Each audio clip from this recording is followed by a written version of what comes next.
Tatlong workout para lumaki ang iyong upper chest, lalo na kung nahihirapan ka dito. Siyempre, uunahin mo lagi ang incline barbell press. Ayan. Make sure na slowly but surely lang every repetitions ang gagawin natin.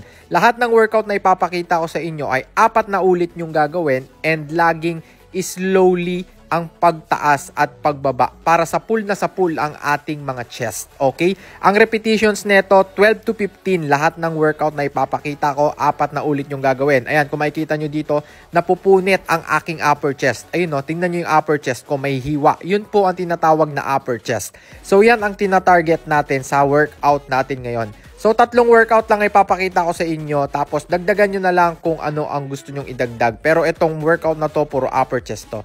Ito naman ay cable crossover. Pero kung makikita nyo dito, nasa gitna yung hawak ko ng cable. Tapos, ini-squeeze ko yung gitna ng chest ko at yung upper chest. Okay? Kasi yan ang pinakamahirap dapat nyong gawin every workout nyo sa chest.